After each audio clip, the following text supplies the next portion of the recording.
Olá, bem-vindo ao canal do professor Paulo Ricardo.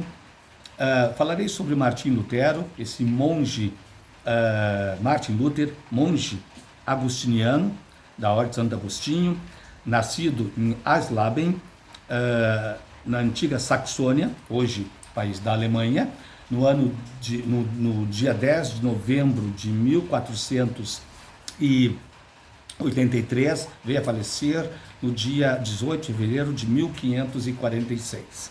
Bom, o que eu quero dizer para vocês que essas 95 teses, famosas 95 teses, no dia 31 de outubro de 1517, quando Martim Lutero, o seu martelinho, pregou na porta da Catedral de Wittenberg, que é discutido se esse fato ocorreu mesmo ou é apenas uma questão de merchan, de fazer uma propaganda da reforma, que foi inserida após as teses em que esse fato nunca aconteceu.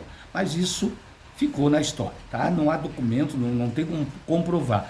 Mas que as 95 teses realmente existem, estão lá no museu, na biblioteca da igreja de Wittenberg, não há dúvida disso. Inclusive os restos mortais do monge agostiniano Martim Lutero. O Martim Lutero nunca quis dividir a igreja, isso posso afirmar com certeza como historiador. O que ele queria era reformar a igreja, não dividir a igreja. Mas quem estava por trás dele, obviamente, não queria uma reforma, queria sim uma separação. Eram os príncipes alemães, os burgueses, a maçonaria que estava inserida dentro da burguesia, os grandes donos de terras, porque sabiam que eram sufocados pelo erário público da Igreja de Roma, que queria dinheiro para construir a atual Basílica de São Pedro. Por exemplo, a Igreja Católica Apostólica Romana vendia indulgências.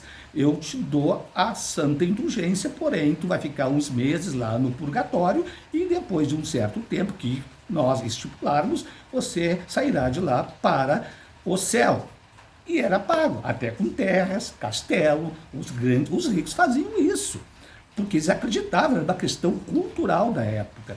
E o Lutero condenava isso. O Lutero condenou, por exemplo, a simonia, a venda de objetos sagrados. O sangue de Cristo era feito do sangue da galinha, dizia que era o sangue que foi derramado na cruz do Gólgota, naquela sexta-feira sagrada, a Santa Sexta-feira, né? A cruz de Cristo, pedacinhos, lascas da cruz de Cristo. Se fôssemos pegar uma cola e colar as madeiras, daria para fazer navios de tanta madeira. Prego de Cristo foram vendidos milhares de pregos e só foi usado, na realidade, 3. Um nos pés justapostos e aqui na forquilha do braço, na cruz, não foi na palma da mão. Isso é impossível, isso é apenas uma simbologia renascentista. Então, essas coisas mostravam o quão era difícil, mas isto fazia para arrecadar dinheiro. Outra situação que levou Martim Lutero também a contestar era a transubstanciação. O pão virava o corpo de Cristo, o sangue virava o vinho virava o sangue de Cristo. Logo, ao ingerir na homilia, tu estava engolindo um pedaço do corpo de Cristo e engolindo o sangue do Cristo.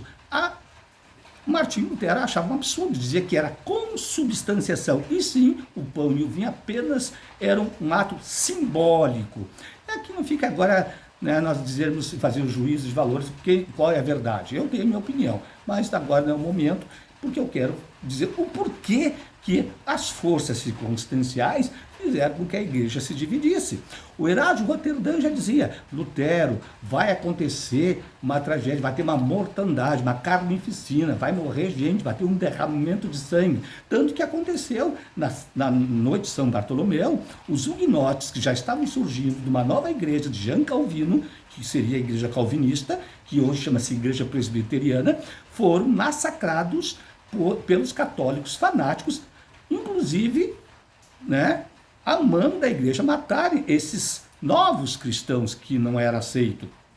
Tanto que a igreja só foi ter um pouco mais aliviada depois do Papa Leão X, que é neste momento, aí veio o Adriano IV, o Clemente VII, só no Papa Paulo III, com a reforma, contra a reforma, quando foi fundada a Ordem de Santo Inácio, que eu já falei, inclusive, no vídeo anterior, que foi em busca de novos crentes, novas ovelhas desgarradas.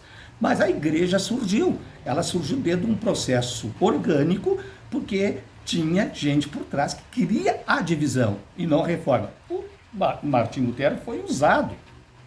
Tem historiadores que chamam, não historiador, doutor em teologia, que chamou o Martim, não vou dar o nome dele, por questão de respeito, até o homem tem um canal no YouTube, chama o Martim Lutero de embusteiro. Eu já diria que não é embusteiro, eu digo que Martim Lutero foi usado por essa gente rica da época para ter uma nova igreja na Alemanha e defender seus interesses. Tanto que quando ele foi lá para falar com o Papa Leão X, o que aconteceu? Ele foi sequestrado e levado para um castelo do príncipe da Saxônia, onde teve todo o conforto e proteção militar. E ali ele veio a traduzir a Bíblia do latim para a língua alemã. Primeira língua traduzida, língua viva.